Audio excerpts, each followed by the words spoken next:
Doctor, buenas tardes, compañeros, buenas tardes. Mi nombre es Noemí Isabel Santa Cruz Quispe. Voy a exponer todo lo que es shock. Como introducción vamos a tener que el término shock se va a utilizar en la práctica clínica para denominar la insuficiencia circulatoria, que ocasionalmente se va a desarrollar durante la evolución de diferentes patologías, cuya apariencia se asocia a la elevada mortalidad. También lo podríamos definir como un estado patológico asociado a determinados procesos, cuyo denominador común es la preexistencia de la hipoperfusión e hipoxia tisular en diferentes órganos y sistemas que de no corregirse rápidamente produce lesiones celulares irreversibles y fracaso multiorgánico. El shock es un síndrome multifactorial. Vamos a ver que permite al médico iniciar una participación experta y oportuna. No obstante, los acontecimientos participantes específicos, las circunstancias transformadoras y las manifestaciones variables, el reconocimiento en paciente es en las primeras fases del shock. Se va a definir como un síndrome que se caracteriza por incapacidad del corazón y de la circulación periférica de mantener la perfusión adecuada de órganos vitales, lo cual va a provocar una hipoxia tisular del fallo metabólico celular por causa de bien sino bajo flujo sanguíneo o por una destrucción irregular de este. Va a incluir un conjunto de lo que son síntomas y signos en alteraciones analíticas, hemolíticas, que precisan una rápida identificación y el tratamiento agresivo para la reducción de su elevada mortalidad. El mecanismo de producción del shock se va a dar de diferentes mecanismos, entre ellos tenemos el descenso de la precarga, el aumento de la poscarga, la disfunción cardíaca, el descenso de las resistencias vasculares sistémicas. Acá vamos a ver el descenso de la precarga. Es la más frecuente en la disminución del volumen intravascular por pérdida de sangre, o sea, hemorragia o de otros fluidos. La causa va a ser la pérdida del tono vasomotor del sistema venoso, que se traduce en el descenso del volumen intravascular efectivo. Este último mecanismo es de gran importancia en la patogenia del shock anafiláctico y neurogénico, también tratando de un papel en el shock de origen séptico. Y en ocasiones el retorno venoso se va afectando y por tanto la precarga se va afectada adversamente por un número de presiones intratorácicas. También se ve dificultado por un aumento de la presión intrapericárdica, como es un taponamiento cardíaco, la alteración de la distensibilidad miocárdica y o de cambio de geometría ventricular provoca una desviación del septo intravascular, lo cual la pérdida de la sincronía auriculoventricular va a disminuir el llenado del ventrículo y por lo tanto el gasto cardíaco. Este último mecanismo va a construir el descenso del gasto cardíaco en la hipertensión pulmonar aguda, como en un tromboembolismo pulmonar. Y por último, aunque la taquicardia sea un mecanismo compensador, cuando la frecuencia cardíaca es excesivamente rápida, la diástole puede cortarse lo suficiente como para dificultar el llenado ventricular y la disminución del gasto cardíaco. Ahora, el aumento de la poscarga. Cuando la poscarga aumenta, disminuye la velocidad y el volumen de la eyección ventricular. Este mecanismo es el responsable de la disminución del gasto cardíaco en la estenosis aórtica severa.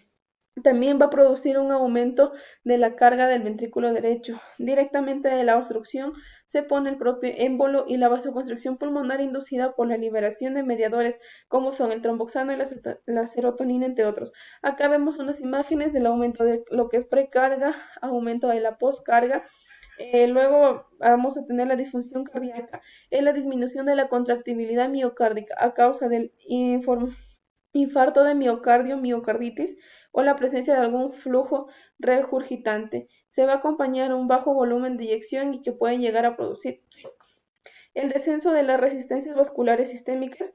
Un descenso de la resistencia va a producir una caída de la presión sanguínea que puede comprometer la perfusión tisular. Esta vasoconstricción se produce por la liberación de mediadores, como sucede en la sepsis y en la anafilaxia, o por pérdida del estímulo simpático tras una lesión medular. Las fases del shock, vamos a tener el compensador, el descompensado y el irreversible. A medida de que el shock evoluciona, se producen una serie de alteraciones fisiopatológicas que son similares en los distintos tipos de shock, en las excepciones de aquellos que cursan con descenso en las alteraciones orgánicas en el shock. El flujo sanguíneo no es homogéneo en los diferentes órganos, ni dentro ni de uno mismo órgano, y esas características se va a acentuar en lo que es el shock. De forma determinada, zonas de la economía el flujo se preserva, mientras que en otras francamente deficiente. lo que va a dar lugar a unas respuestas diferentes de cada órgano o sistema. Por ejemplo, en el hígado, el metabolismo hidrocarbonado se va alterado ya en la fase inicial, la capacidad hepática para metabolizar el ácido láctico disminuye, la circunstancia que contribuye a empeorar la acidosis metabólica. Los trastornos en el metabolismo de la bilirrubina dan lugar a la aparición de la hiperbilirubinemia, mientras que la isquemia va a provocar una necrosis centrolobular y la alteración de las transaminasas hepáticas. El músculo esquelético va a ser durante el choque, va a producir un catalismo de proteínas musculares que son utilizadas como sustrato energético. Además, también vemos que el músculo esquelético es una fuente importante de ácido láctico. Como secuencia de estas alteraciones metabólicas y de la isquemia, existe una importante debilidad muscular que favorece la aparición del fallo ventilatorio. En lo que es riñón, durante la hipotensión moderada, los mecanismos autorreguladores mantienen la perfusión renal y la filtración glomerular. Posteriormente, un descenso más acusado que acompaña la vasoconstricción por el deterioro del flujo sanguíneo renal, distribución de este desde la corteza externa de la cabeza interna y médula, dando lugar a una disminución de la filtración glomerular. Como consecuencia de la acción de la hormona antidiurética y de la aldosterona, incluye que hay un aumento de la absorción tisular de agua y sodio, y el riñón produce una pequeña cantidad de orina concentrada que es pobre en sodio, y la persistencia del insulto isquémico causado una necrosis tubular aguda, con insuficiencia renal que es de carácter transitorio. En el aparato respiratorio, la taquimia se observa inicialmente en los pacientes y shock que va a tener un origen multifaccional, por ejemplo, liberación de catecolaminas, acidosis metabólica o hipercatabolismo. En la hemostasia se va a acompañar con frecuencia de coagulación intravascular diseminada con activación de los mecanismos de la coagulación, fibrinólisis, entre otros. Este trastorno se va a manifestar analíticamente por descenso de fibrinógeno, prolongación del tiempo de trombina y de tiempo tromboplastina parcial activada, trombopenia y niveles elevados de dímero D y de productos de degradación de la fibrina. En el corazón va a producir vasoconstricción coronaria que mantiene inicialmente el flujo sanguíneo. El miocardio todavía preservado responde a la estimulación simpática con aumento de la fuerza y frecuencia de la contracción ventricular. Este mecanismo va a ser protector, se agota en el endocardio y en el epicardio, existiendo el riesgo de necrosis subendotelial. La fase del tardío deterioro del flujo coronario y la liberación de factores depresores miocárdicos condiciona la aparición de la insuficiencia cardíaca. Los tipos de shock va a haber de acuerdo a su fisiopatología, se han dividido en cardiogénico, hipovolémico, distributivo, obstructivo. Desde el punto de vista clínico los clasificaremos en 6, que son cardiogénico, hemorrágico, hipovolémico, no hemorrágico, séptico, anafiláctico y neurogénico. La clasificación va a ser según etiología, evolución, presentación clínica, fisiopatología, evolución, hipovolémico, cardiogénico, obstructivo, distributivo. En evolución, compensado, descompensado, irreversible. En presentación clínica, cardiogénico, hemorrágico, hipovolémico, septo anafiláctico, y en fisiopatología, hiperdinámico e hipodinámico. Acá vamos a ver las diferencias entre cardiogénico, hipovolémico, destructivo y obstructivo, según su etiología, según su clínica, según el tratamiento. El cardiogénico se va a dar en fracaso de la actividad de bomba, infarto de miocardio, miocardiopatías, insuficiencias. La clínica va a ser factores etiológicos y toles basales del paciente, la gravedad del shock y inicialmente descenso del gasto cardíaco. El tratamiento va a ser mejora de la función ventricular. En hipovolémico se divide en hipovolémico absoluto y relativo. El absoluto es pérdida extrema de líquidos y la relativa va a haber desplazamiento interno de líquidos en el espacio intravascular. El distributivo se divide en shock séptico, en anafiláctico y en neurogénico. Y el obstructivo, que va a ser que el corazón es normal cuando posee la sangre para bombear a una obstrucción alienada. La clínica va a ser un síndrome pericárdico o un motor de tensión. En tipos de shock, como ya lo dijimos, acá tenemos este cuadro. En shock cardiogénico, es la forma más grave del fallo cardíaco y habitualmente la causa primaria es un fallo de la función miocárdica. Frecuentemente se produce como consecuencia de una cardiopatía isquémica en la fase aguda de infarto agudo de miocardio.